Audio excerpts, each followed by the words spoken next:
સુરતના ઓરો યુનિવર્સિટી ખાતે vibrant Gujarat regional કોન્ફરન્સનો શુભારંભ થયો છે.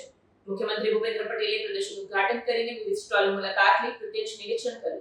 આ પ્રદર્શનમાં ઔદ્યોગિક વિકાસ, ગ્રીન એનર્જી, કૃષિ અને સેવા ક્ષેત્રના સર્વાંગી વિકાસને પ્રતિબિંબિત કરતા સ્ટોલ ઉભા કરાયા છે. સુરતના ઓરો યુનિવર્સિટી ખાતે વાઇબ્રન્ટ ગુજરાત રિજનલ કોન્ફરન્સનો શુભારંભ થયો છે.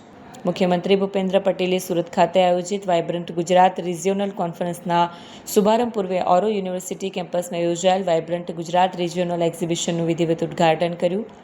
આ પ્રસંગે રાજ્યના ઔદ્યોગિક વિકાસ, કૃષિ પ્રગતિ, ગ્રીન એનર્જી અને સેવા ક્ષેત્રના સર્વાંગી વિકાસને પ્રતિબિંબિત કરતું વિશાળ પ્રદર્શન ખુલ્લું મુકાયું હતું. મુખ્યમંત્રીએ પ્રદર્શનના વિવિધ પેવેલિયન અને સ્ટોલની મુલાકાત લઈ ઉદ્યોગકારો અને સ્ટાર્ટઅપ પ્રતિનિધિઓ સાથે ચર્ચા પણ કરી. આ સાથે તેમણે રાજ્યના વિકાસમાં ખાનગી ક્ષેત્ર, ઉદ્યોગકારો અને યુવાનોની ભાગીદારીને મહત્વપૂર્ણ ગણાવી પ્રોત્સાહન પણ આપ્યું. સુરત ખાતે આયોજિત આ 2 દિવસીય કોન્ફરન્સમાં દક્ષિણ ગુજરાતના સુરત શહેર 6 જિલ્લાઓનો સમાવેશ કરવામાં આવ્યો છે, જેમાં ઉદ્યોગ, કૃષિ, એમએસએમઈ અને સેવા ક્ષેત્ર સાથે જોડાયેલ પ્રતિનિધિઓ સક્રિય ભાગ લઈ રહ્યા છે. આ પ્રદર્શન અંતર્ગત નવીન product, technology, machinery, startup innovation અને સરકારી યોજનાઓનું પણ પ્રદર્શન કરવામાં આવ્યું છે. કેમેરામેન હકીમ શેખ સાથે વસીમ હાસમીનો રિપોર્ટ, આઝાદ ન્યૂઝ, સુરત.